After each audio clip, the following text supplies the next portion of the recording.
Hei, minä olen Miikka Manola Tietoevry Createista ja olen Genesys asiakaspalveluratkaisujen tuotepäällikkö. Esittelen teille nyt, miten Genesys litteroi tallennettuja puheluita, miten niitä haetaan, mitä niiden kanssa voi tehdä Genesysissä sekä mitä niillä voi tehdä pilvipohjaisessa analytiikkasovellus Lumoassa.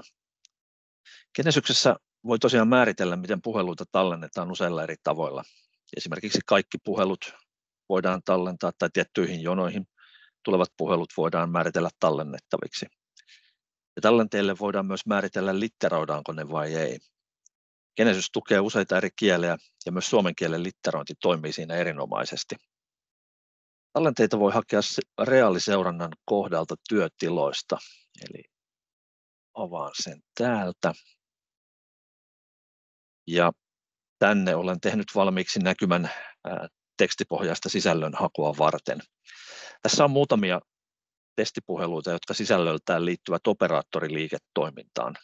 Kontaktit on haettu tähän ajan sekä litteroinnin perusteella, mutta yhtä lailla niitä voisi hakea niiden sisällön perusteella, kuten hakusanat, ja lisäksi suodattaa niitä mediatyypin perusteella. Eli täältä voidaan niin kuin valita, mitä mediatyyppiä käytetään. Tässä on nyt käytetty kaikkia, mutta yhtä lailla voisi olla puheluita, pelkkiä puheluita tai chatteja, sähköposteja, muita viestejä. Mutta meillä on täällä ainoastaan puheluita, joten pysytään niissä. Ja täältä valitaan tosiaan yksi puhelu. Ja sen nauhoitus näkyy tässä ja litterointi sitten tässä alhaalta. Eli tästä näkee, miten tarkkaa tämä suomen kielen tunnistaminen ja sen litterointi tekstiksi on. Ja tässä puhelussa tosiaan asiakas haluaa muuttaa osoitteen, kysyy, miten se asiakaspalvelussa oikein tapahtuu. Eli tästä voidaan tarkastella tätä puhelua.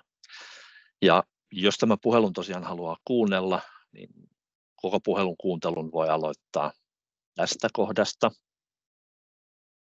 Noin, laitetaan se pauselle.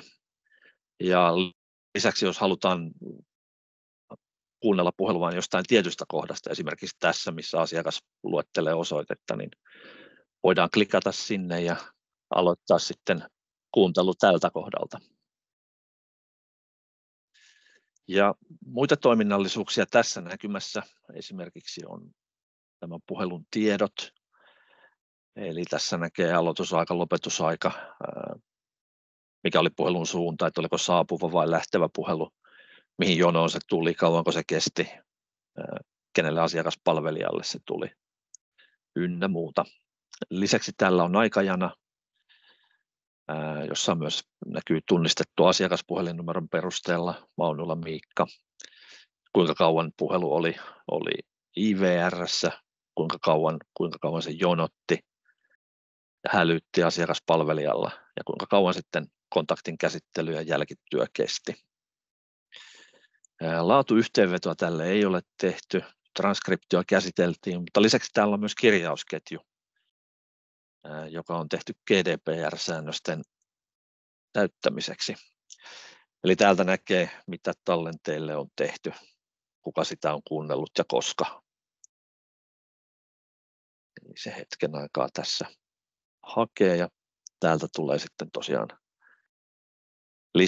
lista käyttäjistä ja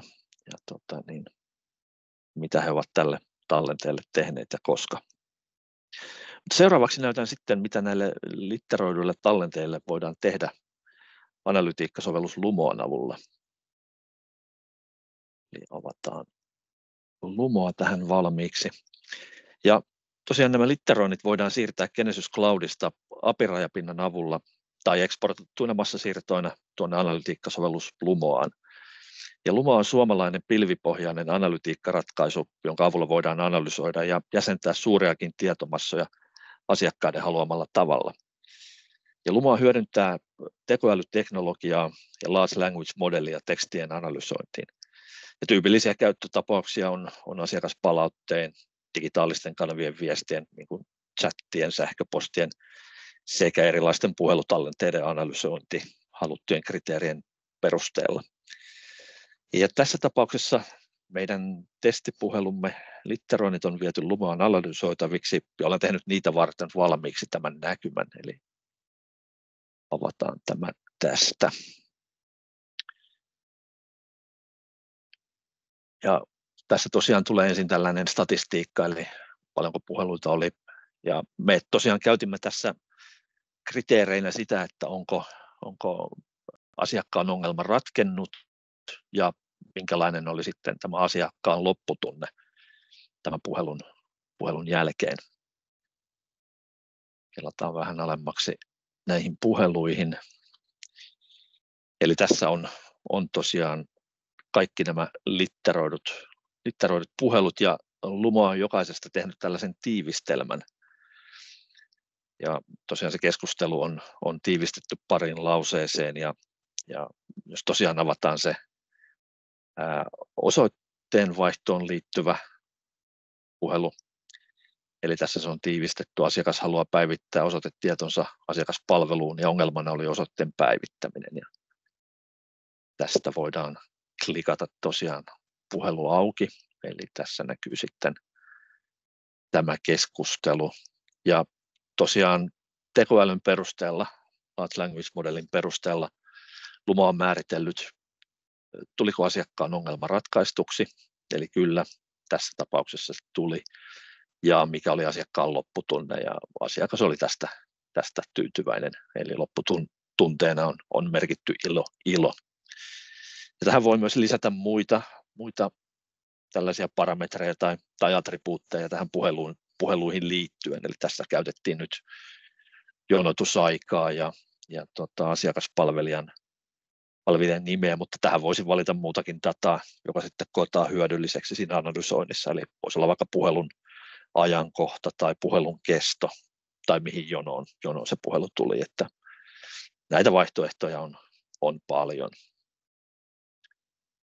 Ja varmaan toisena esimerkkinä voidaan katsoa tästä puhelua, jossa asia ei tullut ratkaistuksi, eli tässä on asiakkaan internetyhteys ei toimi, koska siirtoyhteydessä on häiriöitä. Ja tosiaan tästä keskustelusta voidaan katsoa, että asiakaspalvelu ei oikein pysty tekemään tälle asialle mitään. Arvioitu kesto tälle huoltotyölle on 4-5 tuntia. Ja tosiaan ei asiakaspalvelu oikein muuta pysty kuin kertomaan tämän tiedon ja pahoittelemaan, niin tästä Lumo tosiaan päätteli, että asiakkaan ongelmaa ei ratkaistu ja asiakas jäi vähän tällaiseen odottavaan tilaan. Eli tässä oli tosiaan pari esimerkkiä tällaisista käyttötapauksista, joita Lumoalla voidaan selvittää. Ja toki monipuolisena ratkaisuna sillä voi tehdä paljon muutakin, ja tarvittaessa tässä voidaan järjestää oma läpikäynti. Kiitoksia paljon katselemisesta.